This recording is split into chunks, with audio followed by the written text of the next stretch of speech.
changing how others treat you by changing how you treat yourself. All right, guys, we're going to get this party started. So I'm thankful and grateful for everyone coming out. I know it's cold out, and I mean, dude, coming out, we have people, you drove from Hudson. Yay. Wow. Yes. Or Kent. Well, lots of work. She just was everywhere today. 45 minutes away. Yeah, she's like, I'm just going to drive around Ohio, and then I'm going to come and see Leah. Yeah, that's wonderful. But I was speaking to this young man here. He has like these sink things that keep your sink trap from getting clogged. It's so freaking cool. Yeah, he's going to have us take a look at it. Does it help with hair? Absolutely. We might be talking later. I have 2 houses where I need those things. Right, and a whole lot of faucets, right? Yeah. Okay, I want it in the sink, I want it in the tub, a little bit everywhere. But again, just welcome, guys. And this event is hosted by SCORE, okay? I am a SCORE volunteer, and I pride myself in just giving back to the community, and volunteering at SCORE was a great opportunity for me to do that and just find a way to be able to give back and speak and talk to people, because I'm an extrovert, if you couldn't guess.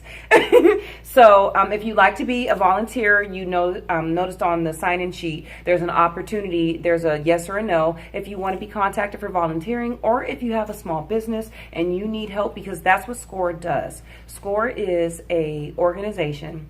It is a national organization that is geared to help small businesses for the life of your business. So if you're trying to write a business plan, or if you come to a stump in your business and you're not really for sure which direction to go, you can go to SCORE, and we have mentors that'll help. We host events like this, Listen and Learn seminars, so that people can attend and try to get themselves motivated and get on the right track as far as business goes. So SCORE is the place to be. You can go to score.org to online, and that's where you can sign up to be a volunteer, or you can actually ask for mentoring on the website. So that's how you do that. And without further ado, I am going to introduce Leah Nesbitt. Hello, Leah. How are you? Hi, I'm good. How are you doing? Oh, girl, it's a busy day. How's your day? My day was busy as well. Like always. Like always. Yeah, there's a lot going on, but it was a good day. Right. So Leah she has like tons of things. I mean, literally. Too many things. If you read the flyer, she's an entrepreneur, a business owner. She does the Prince Project, and she's we talked about a teacher.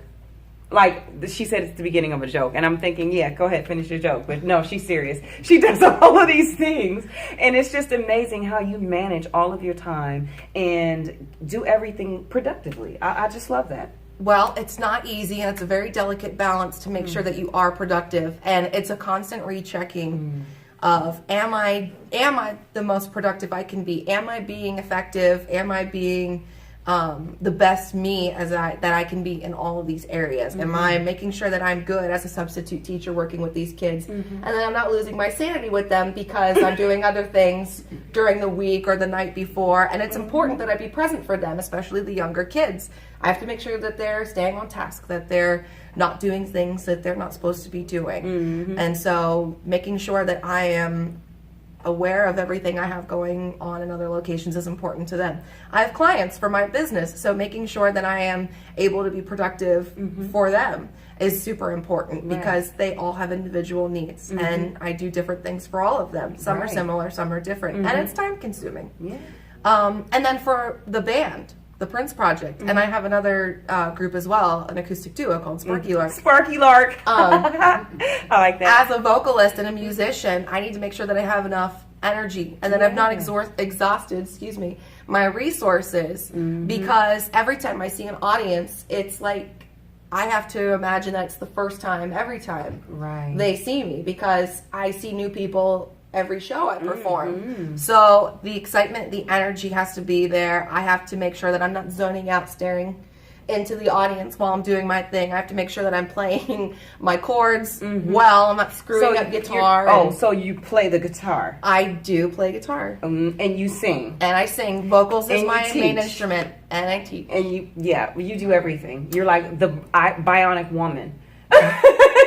I wish I was a bionic woman. It might make some things easier. If I could get less sleep, I'd probably get more done. But I'm actually in a period right now where I'm checking in with myself and I'm saying, okay, what is no longer serving me? Because I need to cut some things loose. Okay. I'm in a period of growth and transition right now where I've taken on new things, and new things that I've committed myself to in the past have popped up and started becoming more plentiful and abundant, and they're good things. But now I'm going, okay, I have this that's not serving me and not working for me anymore. Okay. I have this that's not serving me or working for me anymore, and it's taking away from the productivity of the things that I'm doing. So it's important for balance to check in with yourself every once in a while and say, am I being the best me that I can right now in all these areas where I've committed myself? And that's what I'm in the process of doing. I love how you refocus. I love how you just pull yourself back outside of everything that you do and you reevaluate. You know, we all have to take those opportunities to reevaluate. When you dive into something, you get into it. You're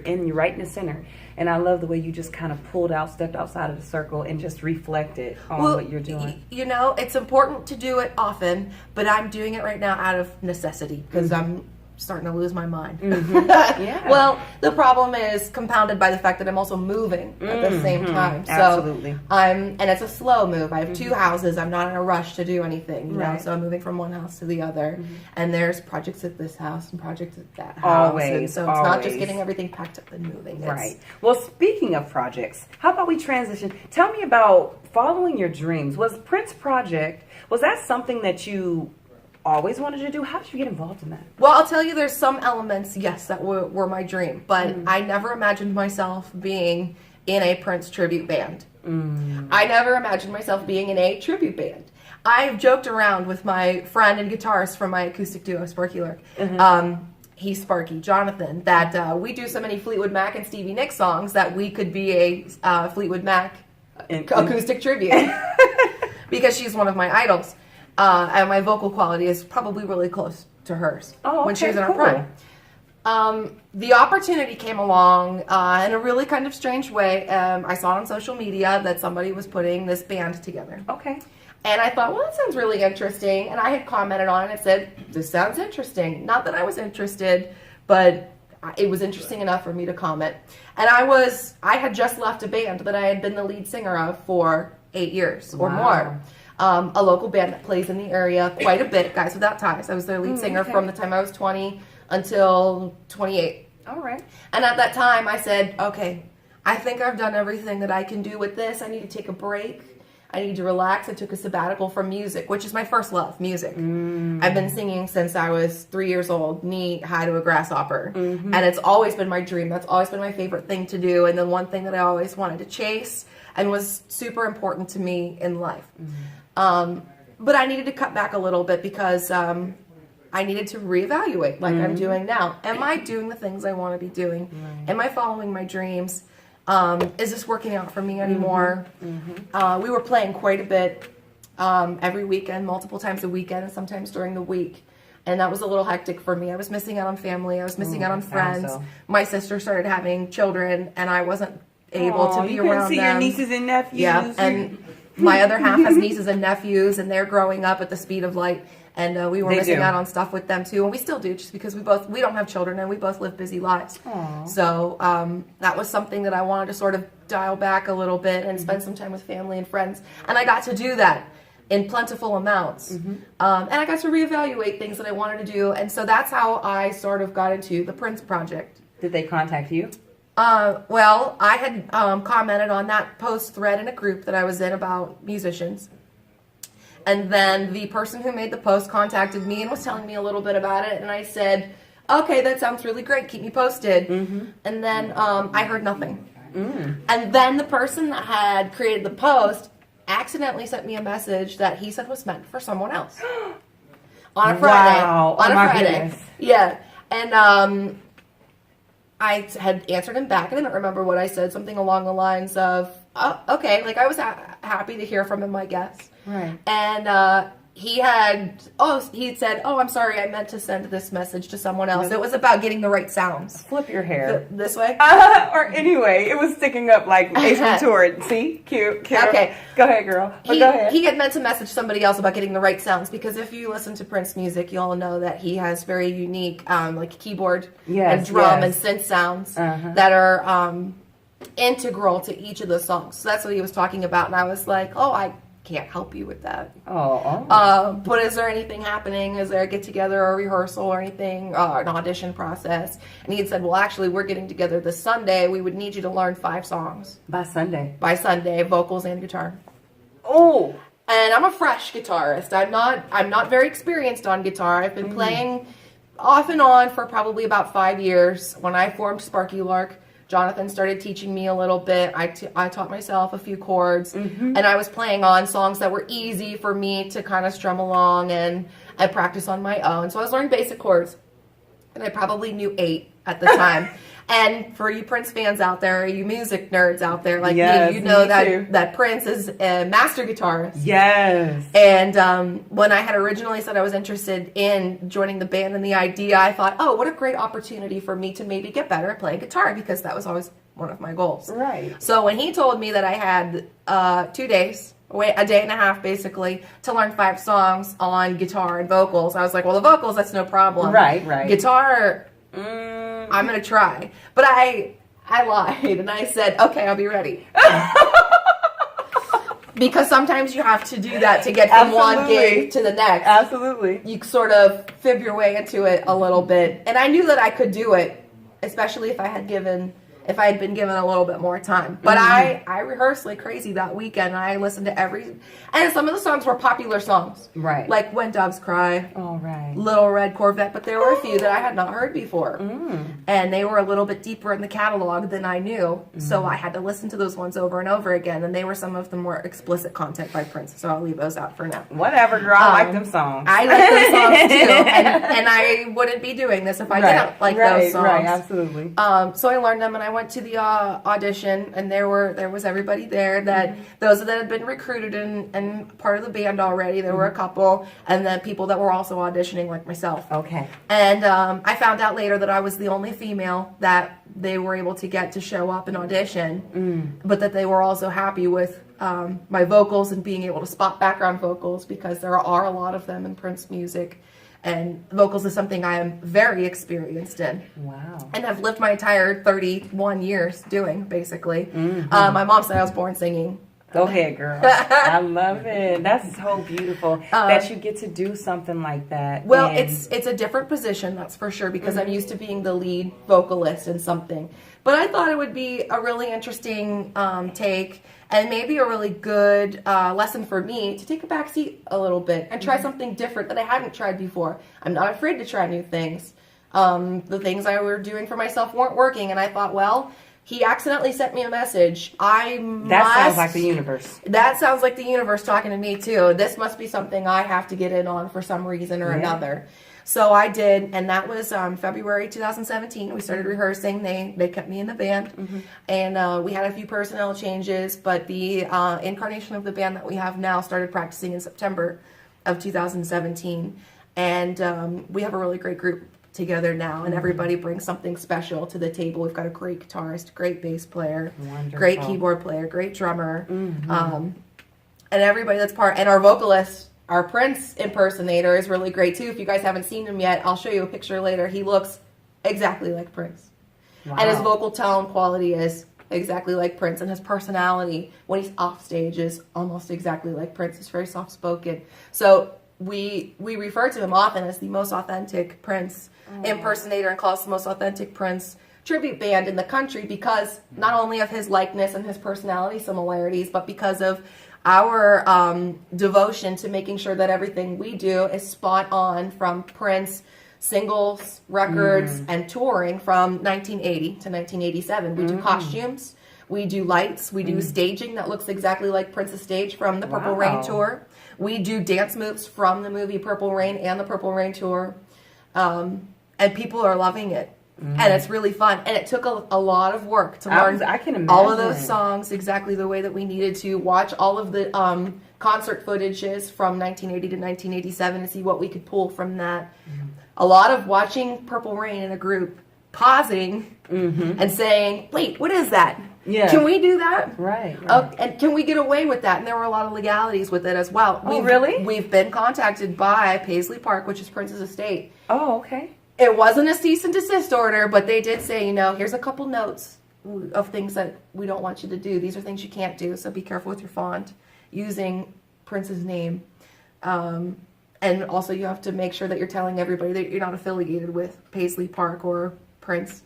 So that was something that we ran into too. And actually, that was a really cool day for us when we were like, Paisley Park knows we exist. Right, like he knows who we are. Yeah, like, okay, Prince is not alive now, but his family and the people that work for him and his lawyers and probably the Revolution and maybe some earlier members and later members of New Power Generation and Third Eye Girl, they might know who we are. That's wild. Yes. And not only that, we have been so well received by so many great, adoring, loving fans of Prince that they are friends themselves with some of these people that Prince has known and has collaborated with over the years, like Jelly Bean Johnson. And he's watched some of our videos, and we've been in contact with him. And there's several others. I feel like you're so close to Prince, but so far away. right. Yeah. And there's one other connection for me to Prince, and that was the color purple, which is a unique thing here.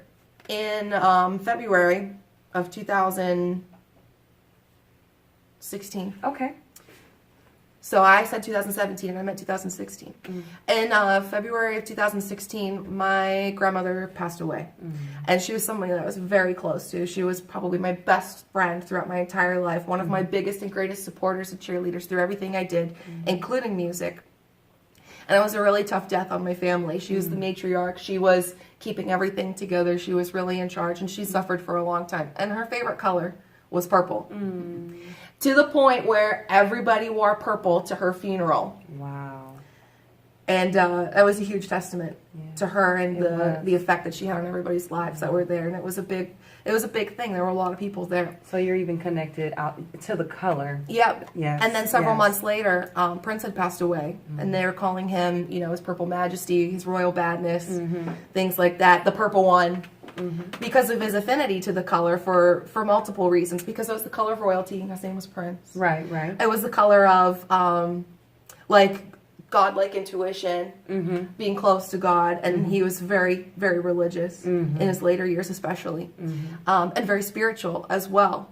And these were some qualities and characteristics that I also feel like I could get behind and having similar feelings with Prince. And so when he died, I remember feeling like him and my grandmother had a common connection with the color purple and their closeness and affinity to it.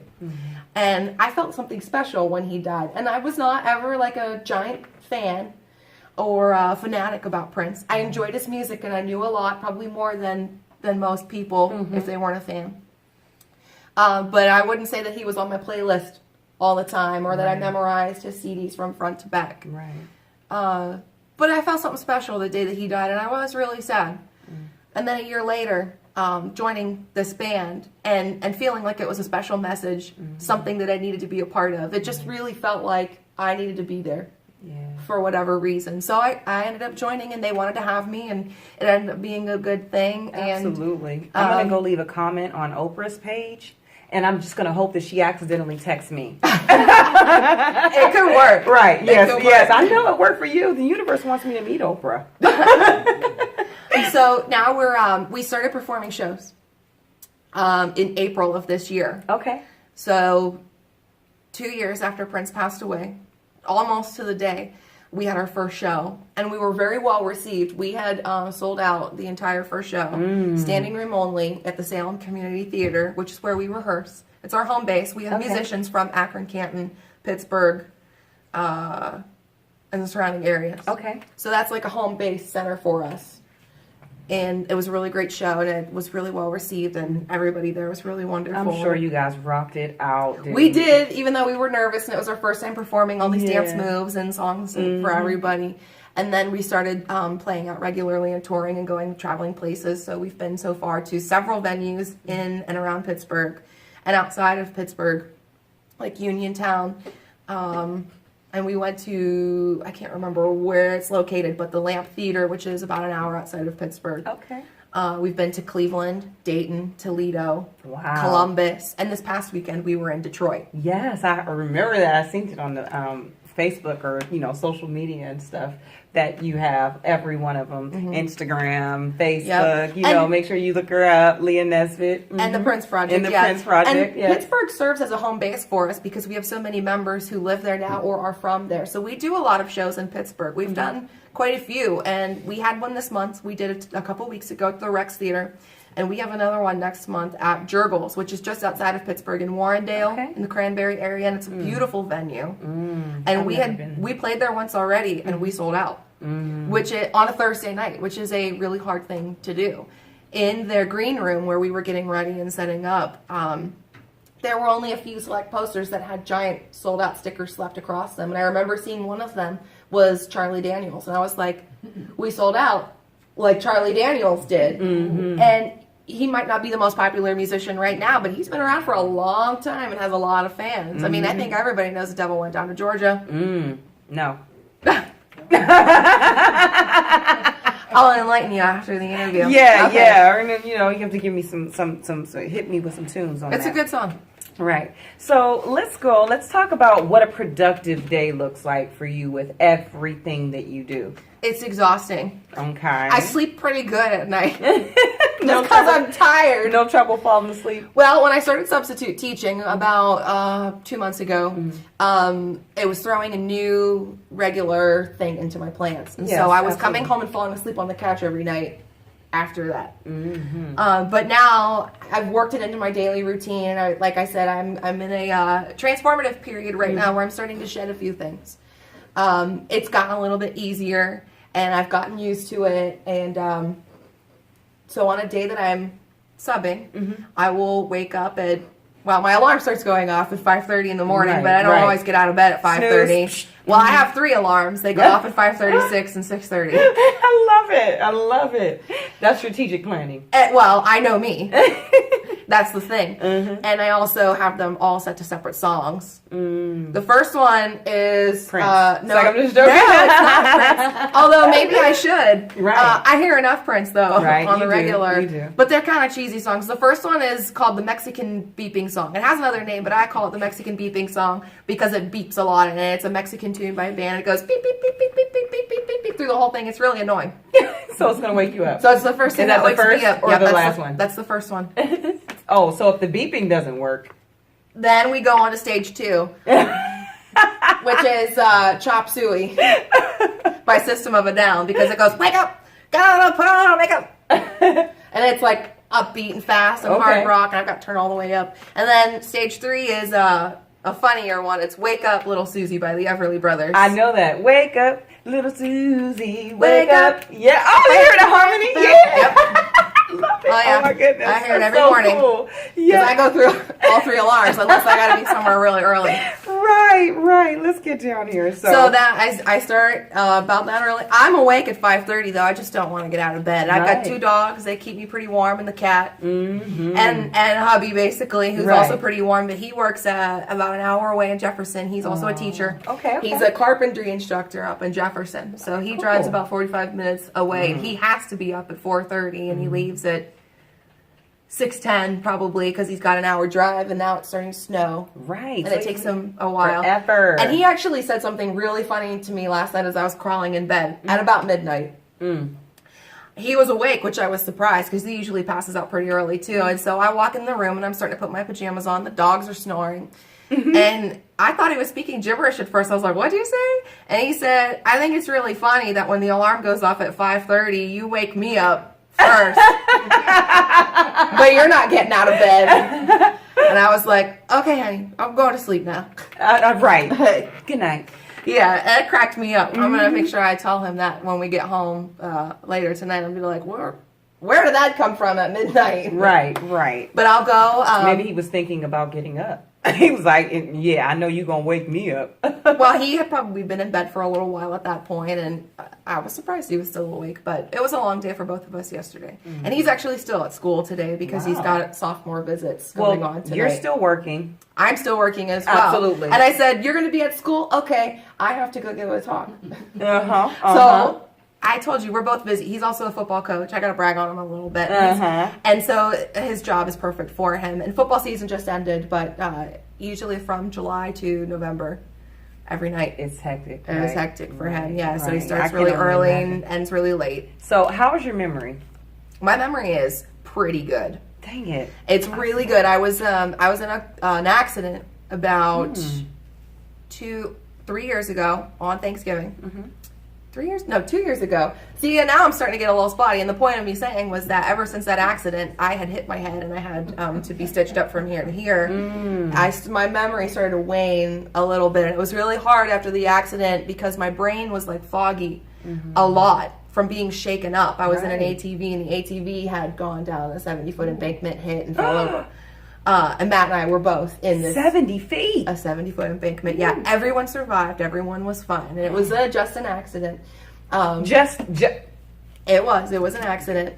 That was not a fender bender. That was a crazy. Just an accident is like the highway. You see, we do not see people falling down 70 feet in the AV. Well, to be fair, it was pitch black, and it was in southern Pennsylvania, just north of West Virginia. Okay. Where there's a lot of hills, and it was dark at 6 o'clock, and there was like a deer in front of us, and we skidded to stop, and we were too many of us in it, so we sort of veered off the road a little bit. And our friend, God bless him, because he amazingly steered the ATV down the hill instead of us rolling. So had we rolled, maybe we wouldn't have survived. But he was an expert driver, and you're here for a reason. The Prince Project. I'm telling you. Yeah, I'm telling you. Everybody needs a little Prince Project in their life. I'm telling you. But anyway, after that accident, my memory started to become a little bit more foggy, and it was something that was really frustrating to me because I can remember things like that.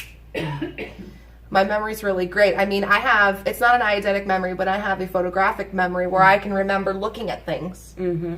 And that's how I remember them. So just writing them down and taking that photograph and remembering them. Or like I'll be able to remember how this room looked later about, the aquarium in the corner and the copier here and there's a water bottle on this table and you're wearing a purple shirt because of how my mind works. Mm-hmm. But after this accident, it took a little bit of time for me to get back there, and it's still a little foggy sometimes. But you know where your memory when you were falling the 70 feet, it was probably seeping out.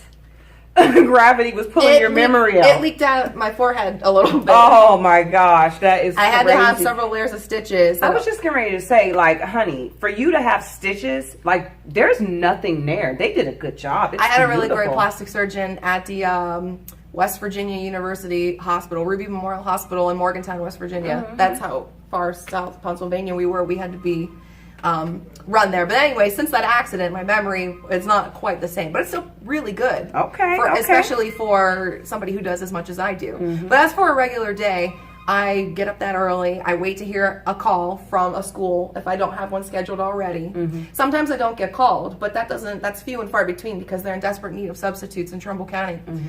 And then I'll go to school and I'll have to be there at either 7 o'clock or 8 o'clock. Mm-hmm.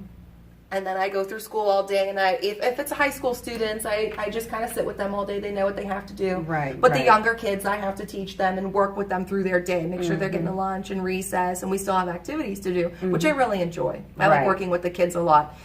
It takes more energy out of me. It does, because when you're using you have to use your mind too. When the kids are sitting there focusing on themselves, you're able to probably take care of some things that you have to do. So that kind of leads me to the next thing. Tell me a place that you are going to visit before your energy leaves this earth. I want to see the world. I know, but give me one. Greece. I told a student that yesterday, actually. Some third grade student said, Greece? I feel an affinity to Greece. I really do. And for those of you out there who maybe believe in psychic energy or past lives, I was not that long ago told by a psychic friend of mine that in a past life I was a Greek woman and I lived by the water and I had a lot of children And now I teach and I'm surrounded by children all the time. And I love Wow. Greek culture. Yeah, you see that correlation? Greek dancing. And I don't have any children of my own, though, which is funny because having a lot of children in a past life, I'm probably like, I'm good. Like, good never again. Yeah, never again. That's just in my current station in life. Right, but, right. I had visited Tarpon Springs, Florida, probably 8 years ago, and I loved being there. My best friend married into a Greek family, and I was in her wedding, and she had a big fat Greek wedding, and I was just in heaven with all of the events that we had to do. With the engagement party was a big to do, and the rehearsal dinner was a big to do, and there were some events that were also that went hand in hand with that. And then at the actual wedding, they didn't have popular music; they had a Greek band, and there was Greek dancing, and I did not want to leave that dance floor. Oh, that sounds fun. And I was having a great time, and I remember at one point I did leave the dance floor, and I went over to Matt and I said, "We gotta do a shot of ouzo before it's all gone." He's like, "Do we really?" And I was like, "Yeah." What is ouzo? Ouzo is a Greek liqueur that tastes like black licorice. It's an anise flavor, and it's kind of gross, but I wanted to do it. That's so gross. That's so why I don't drink Jaeger. We went. That's like Jaeger. Yeah. So we went over to the bar, and I was like, "Barkeep, 2 shots of ouzo," and he was like, "Oh, you gotta got the last 2 shots in the building." That was fun. And you said before it's gone. Before it's gone. Oh, we my got the last 2 goodness. shots. And then, we did our shots and we were like, "Opa, I'm sorry to any of my Greek friends out there." But I really loved the wedding and the Greek. I wish I was Greek. No. Call me Jennifer Aniston, the blonde. I the know blonde that's Greek. right, Yeah. right. So what? Back to the Prince project. What was your largest audience that you've ever performed in front of? There's been a couple. We had a pretty big audience in Detroit this weekend. We sold 300 tickets. It sure looked like a lot more people out in the audience, though. And then at the Jurgles show that we had in this past July, we had a sold-out crowd. And what's really neat is you look out into the audience of Jurgles, and the floor is open, and there's a bar over here, and there's a second floor up here where there's tables, and people are standing and sitting on the second floor, and then there's tables over here, and they're sitting at their tables here. And the whole floor was just filled from the beginning of the stage to the back door of people, and there's a side patio, and there's people out on the side patio. And I don't know how many people Jurgles holds. It was huge, and it was packed. Wow. And everybody was on the floor going, to Purple Rain at the end with their cell phones, and a couple of them had lighters out. So that was a magical show. Yes, that sounds everyone was having so a great time. Magical. Like, especially from your, like, I love the way you described it, like from being on the stage and being able to look out and see all of the people, like, oh. There is a photo on our Facebook Goosebumps. page that was snapped by somebody else. They were on the second balcony looking down at everyone, and they took a picture of everyone on the dance floor standing, and it was butt to butt. There was no room to get anywhere. And just seeing the sea of people that was out there. And we put the work in to make it happen, but we didn't write the songs, and that's just the power of Prince, in my opinion. It's we're thankful for his built-in audience that we sort of commandeered for our shows.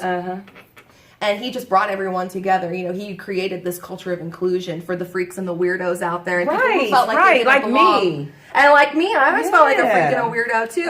And I think everybody just really feels connected when they're in the same room listening to Purple Rain. And the movie Purple Rain, at the end when he comes on the stage and he says, "This is a song written by the girls, and I'd like to dedicate this to my father, John L." I've memorized the movie by now. I've seen it that many times studying it. And he nods his head to Wendy, and she walks up to the microphone and she starts playing that intro. Are you Wendy? And I play Wendy, yeah. And everybody in the room just stops, and it's something totally different than what they're used to hearing at the First Avenue. You can see during the song how they pan across the audience, and there's faces, and they're just staring. That's what it's like every time we play Purple Rain. People stop, and they're just staring, and they're mesmerized and entranced by it.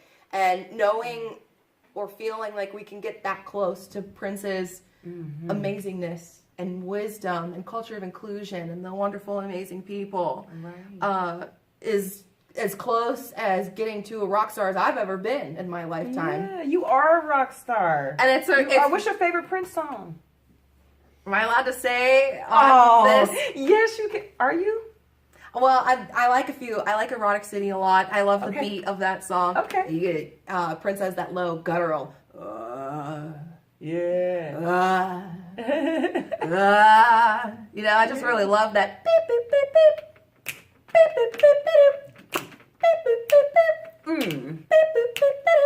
Of course, When Doves Cry is a really great one. Oh, yes. I love the tune from the 90s, Money Don't Matter.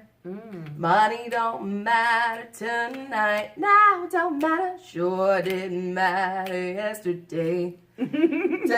Just a really great poignant song. It sticks with you. It's really catchy. It's the type of music that I most enjoy, which is really like kind of jazzy, a little bit bluesy, like low key, something you could listen to in the background. Like I said earlier, I love Fleetwood Mac. I love the Eagles, bands like that.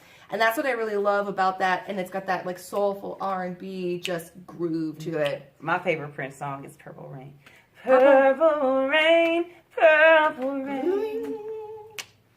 It's a great song too, but it's really hard. I mean, every time I'm rehearsing these songs or even playing them on stage, I find a new appreciation for all these songs, even though I've played them a million times. Right. I just started getting into Uptown now, which is probably from Prince's earlier catalog, I think 1980 or 1981, before the full revolution as we know it now was together.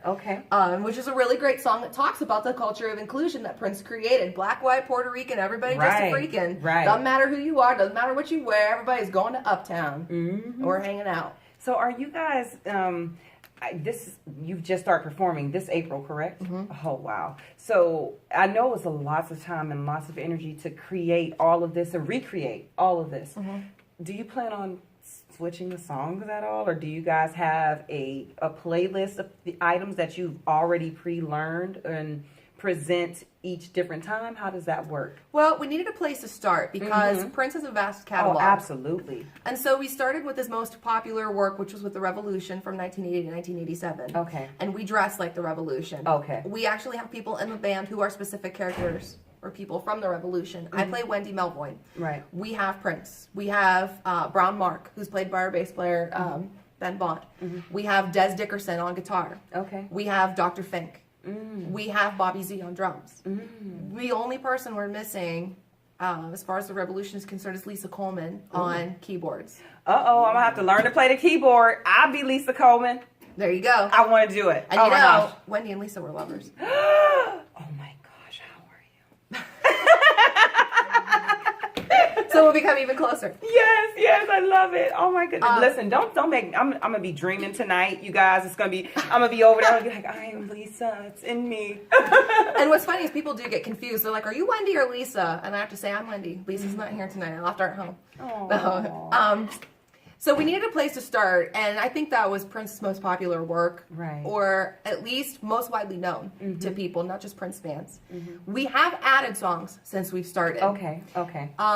We added songs that he's done with the Revolution, because there are a lot, but one of the ones that we added that's not necessarily the Revolution is I Want to Be Your Lover from his second, his sophomore release, which is self-titled Prince. It's the blue album with all that flowing Prince hair, and he's just kind of sitting there shirtless. So he's like... That's not you my even best. have his face. Like you really studied this dude. Like she knows But everything. I think his lips are together too. He's got those voluptuous lips that are like, and it's like the blue steel look from Zoolander. It's just really mesmerizing. That's my favorite album too of his because it's so funky. Oh yeah, he got good stuff all he around. He does. All And around. The other thing that's amazing about Prince, and I'll keep us on target after this, is that he wrote everything. He wrote almost all of the songs that he performed, and he did co-write with members of the Revolution. But his first album, his debut called For You, he wrote and produced when he was 17 years old, and he played every single instrument on the album. Wow. It was just him. Wow. And he sang all of the background vocals. Go ahead. And his producer took a chance on him and really marketed him to these record companies and said, no, this kid can do it. Give him a chance.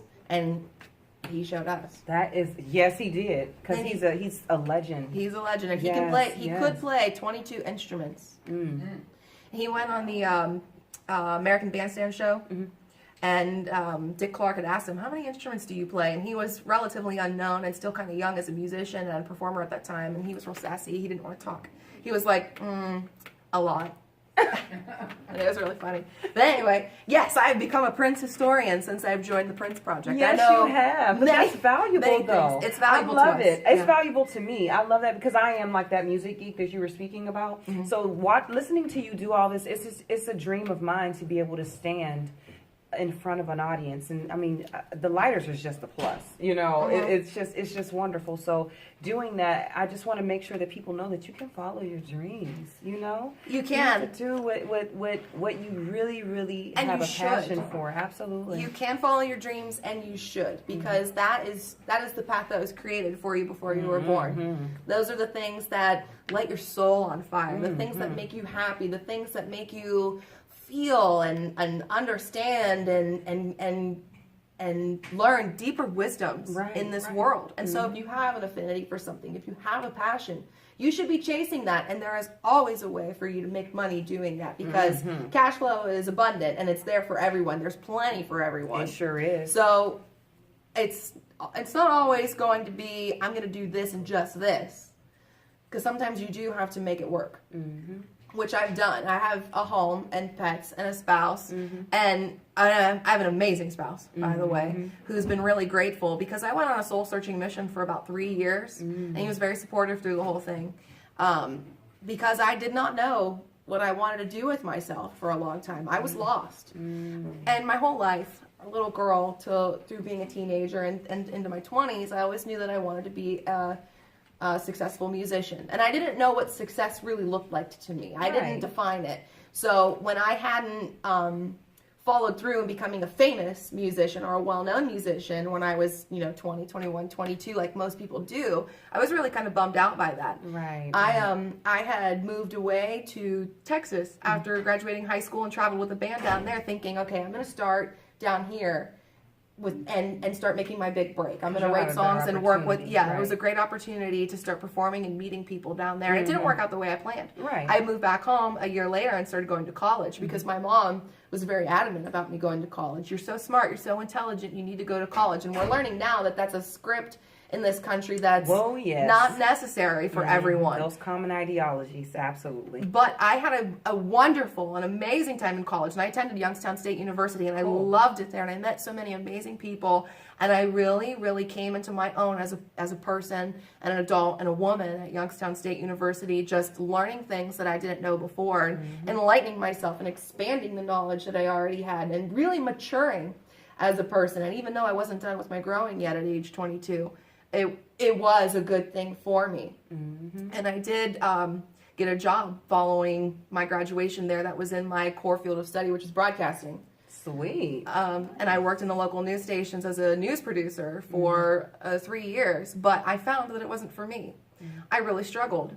Well, we know what you're supposed to do. I know you're supposed to be Prince Projecting forever, because it's so freaking cool. I love it. I love it. And what we're going to do is we're going to sum it up now. And because I love the idea that we're going to end on follow your dreams. Follow your dreams. Do the things that you want to do, the things that make you happy. Set your soul on fire and just go that direction. There's always a way. If it's something that's just nagging at you, or something that you really, really love, you can pay the bills and do the things that you love. And you don't only have to do one thing at a time too, because I thought for so long that I can only do one thing at a time. I can only work a regular job and then maybe do one thing on the side, or I can only be a musician, and that's not true. That's so not and there's true. also so many different ways that you can do something. There are more ways for me to be a musician than just being a famous musician. And I'd say that there's a lot of people that actually really know me from the Prince Project. You're so famous. You don't even. Who was that guy who called you the Prince manager man? Yes, you're famous. Well, and I was in the grocery store one time. I was at Giant Eagle on Belmont Avenue, and I was in the produce section. I was leaning over to get like spinach or lettuce or something, and a woman came up to me. And this was before I was in the Prince Project. This is when I was in Guys Without Ties. And she said, "Hey, aren't you the singer?" I know you're like, yeah, that's me. And I was like, yeah, I'm a singer. She was like, no, I saw you at the Niles Library, the McKinley Library, and I was like, yeah, I've performed there quite a bit with my band, and she was like, I just love you. Oh. And then Matt was with me at the grocery store, and we talked, and she walked away, and I looked at him, and I was like, I'm a celebrity. Yes, you are. Somebody just recognized me as a musician, and that was really like, That's cool. that was kind of amazing. I mean, she might have, I'm not like super famous, but she might have been excited to see me, but I was more excited that she recognized me. I was like, should I start wearing sunglasses to the grocery store?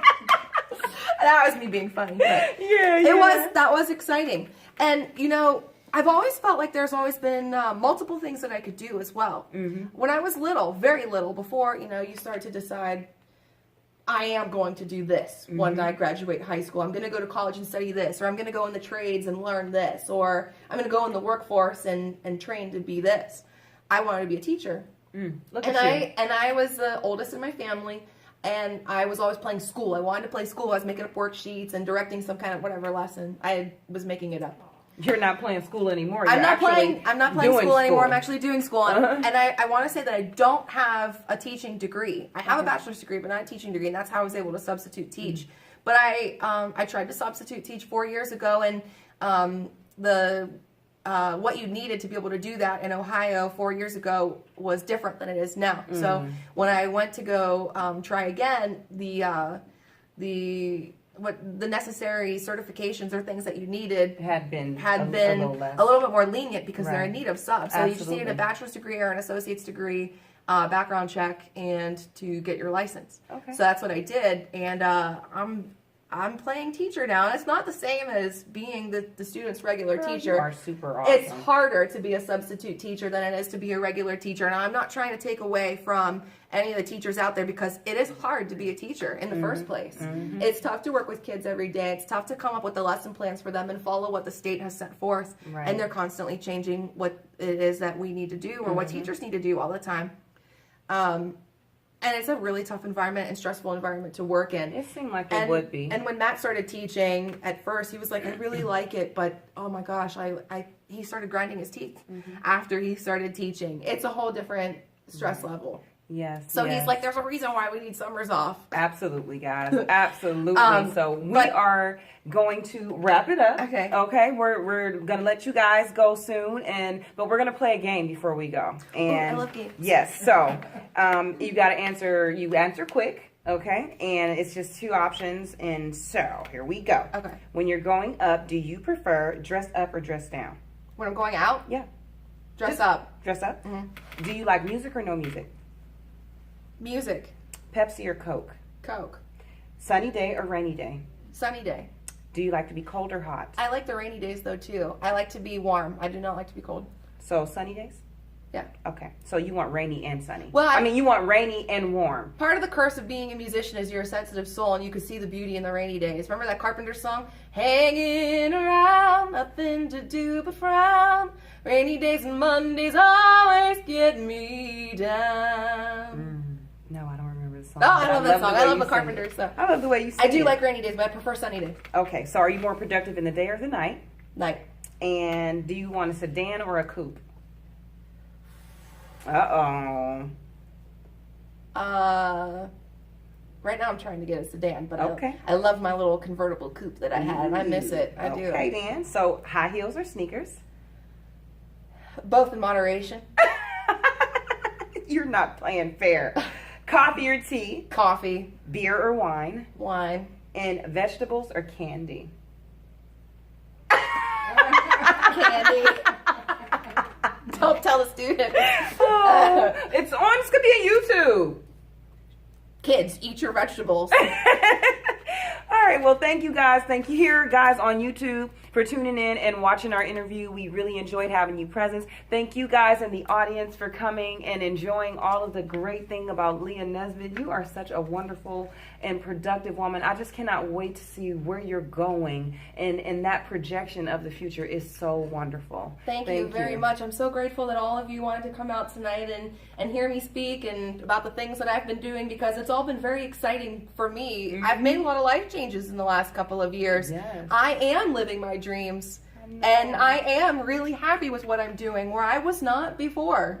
So it's exciting gratitude. For me. It is. There's that gratitude. I'm very thankful. I'm very thankful.